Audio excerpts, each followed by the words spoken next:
Hello everyone, આજે હું તમારી સાથે શેર કરીશ એક એવી પરંપરાગત અને પૌષ્ટિક મીઠાઈ જે ખાસ કરીને ઉપવાસમાં ખૂબ જ બનાવવામાં આવે છે. રાજગરાના લોટની ટેસ્ટી અને હેલ્ધી સુખડી. ઉપવાસમાં ખાઈ શકાય એવી આ મીઠાઈ ખૂબ જ સરળ રીતે અને ઓછા સમયમાં તૈયાર થઈ જાય છે. ફક્ત 3 જ વસ્તુઓથી બનતી આ સુખડી સ્વાદમાં જબરજસ્ત છે.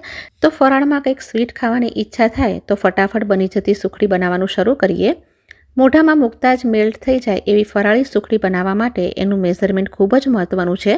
તો મેં અહીંયા વાટકીના માપથી 2 કપ રાજગરાનો લોટ લીધો છે. આ લોટ તમને કોઈપણ ગ્રોસરી સ્ટોરમાં ઇઝીલી મળી જશે. આ સિવાય તમે રેડીમેડ મળતા ફરાળી લોટમાંથી પણ સુખડી રેડી કરી શકો છો. જે વાટકીથી રાજગરાનો લોટ લીધો છે એ જ વાટકીના માપ પ્રમાણે 1 વાટકી ઘી લીધું છે અને સાથે તે જ વાટકીના માપ પ્રમાણે 1 વાટકી જેટલો ગોળ લીધો છે. ગોળ મીઠાઈમાં ફટાફટ મેલ્ટ થઈ જાય એટલે બારીક સમારેલો જ લેવો અથવા મેલ્ટેડ લેવો. મીઠાઈને સેટ કરવા માટે આ રીતે સ્ટીલની પ્લેટ લીધી છે. એમાં થોડું ઘી એડ કરી પ્લેટને સારી રીતે ગ્રીસ કરી લઈએ અને આ કામ તમારે પહેલાં જ કરી લેવાનું છે. હવે મીઠાઈ બનાવવા માટે મીડિયમ ગેસની ફ્લેમ પર હેવી બોટમવાળી કઢાઈ લીધી છે. એમાં સૌથી પહેલાં ઘીને એડ કરી લઈશું. આપણું ઘી મેલ્ટ થઈ ગયું છે તો હવે 2 વાટકી રાજગરાના લોટને એડ કરી લઈએ. ગેસની ફ્લેમને સ્લો કરી લેશું અને લોટને ઘીમાં સારી રીતે શેકી લઈએ. શરૂઆતમાં લોટ બધું જ ઘી એબ્ઝોર્બ કરી લેશે, પણ જેમ જેમ એ શેકાતો જશે એમ તેમાંથી ઘી રિલીઝ થતું જશે. લોટને શેકતી વખતે એ વાતનું ખાસ ધ્યાન રાખવાનું છે કે ગેસની ફ્લેમને લો જ રાખવાની છે. જરા પણ હાઈ નથી કરવાની. સાથે લોટને કન્ટિન્યુઅસ ચલાવતા રહેવાનું છે જેથી તે એકદમ ઇવનલી શેકાય. તમે જે રીતે ઘઉંના લોટની સુખડી બનાવો છો એ જ રીતે આ સુખડી બનાવવામાં આવે છે. 8 થી 10 મિનિટ જેટલો ટાઈમ થઈ ગયો છે. લોટ શેકાવાને લીધે એ ફૂલવા માંડ્યો છે અને વજનમાં લાઇટ થતો જાય છે. લોટ શેકાયો છે કે નહીં એ માટે 2 વસ્તુ ધ્યાનમાં રાખવાની. એક તો લોટનો કલર પહેલાં કરતાં બદલાઈ જશે અને બીજું એની સાઈડમાંથી ઘી છૂટું થવા માંડશે. લોટનો કલર પહેલાં કરતાં ચેન્જ થઈ ગયો છે તો આ પોઈન્ટ પર મીઠાઈને ફ્લેવર વધારવા માટે 1/4 ટીસ્પૂન જેટલો એલચીનો પાવડર એડ કરી લઈએ. એલચીની સાથે જાયફળનો પાવડર પણ તમે એડ કરી શકો છો. આમાં તમે ખસખસ કે પછી ડ્રાય ફ્રૂટનો પાવડર પણ નાખી શકો છો. તો સ્લો ફ્લેમ પર મને 12 થી 14 મિનિટ જેવું થઈ ગયું છે. તો તમે જોઈ શકો છો કે શેકાયેલા લોટનો કલર પહેલાં કરતાં એકદમ ચેન્જ થઈ ગયો છે અને એનું ટેક્સચર જાળી જેવું થઈ ગયું છે. એટલે કે આપણે જે ઇડલી ડોસાનું બેટર ફર્મેન્ટ કરી લઈએ પછી જે ટેક્સચર મળે છે એવું થઈ ગયું છે અને ઘી પણ રિલીઝ થઈ ગયું છે. તો આ સ્ટેજ પર ગેસની ફ્લેમને બંધ કરી લઈએ અને લોટને ઠંડો કરવા માટે લઈ લઈએ. ગેસ પરથી ઉતાર્યા પછી પણ 2 મિનિટ માટે એને ચલાવતા રહેશું જેથી એ થોડો ઠંડો પણ થઈ જાય અને તળિયે ચોંટે પણ નહીં. જો આપણે લોટ એકદમ ગરમ હશે ને ગોળને એડ કરશું તો આપણી મીઠાઈ હાર્ડ થઈ જશે.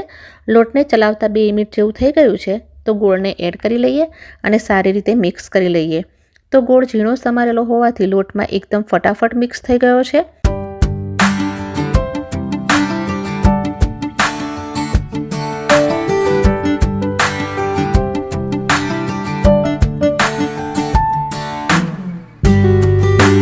સાથે મીઠાઈનું મિક્સચર પણ બાઇન્ડ થવા માંડ્યું છે. તો આપણે ગોળ સાથે મીઠાઈના મિશ્રણને વધારે નથી ચલાવવાનું, નહીંતર સુખડી ચવડ થઈ જશે. તો હવે આ મિશ્રણને ગ્રીસ કરેલી પ્લેટમાં એડ કરી લઈએ અને હવે ચમચાના હેલ્પથી મિશ્રણને એકસરખું કરી લઈએ. તમે સ્પેચ્યુલા અથવા તો વાટકીની પાછળના ભાગમાં ઘી લગાડી એને ગ્રીસ કરી અને એક સમાન કરી શકો છો.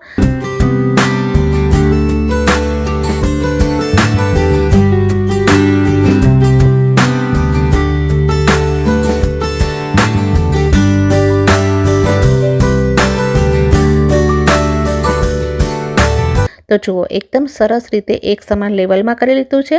હવે એની ઉપર ઝીણા સમારેલા પિસ્તા સ્પ્રિંકલ કરશું.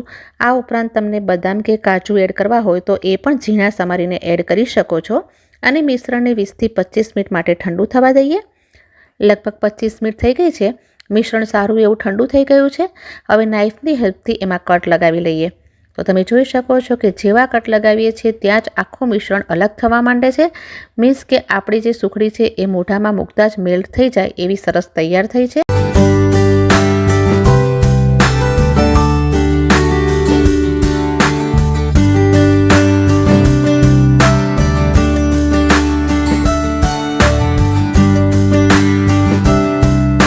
સારી સારી રીતે પીસીસ કટ કરી લીધા છે. હવે એને અલગ કરી લઈએ.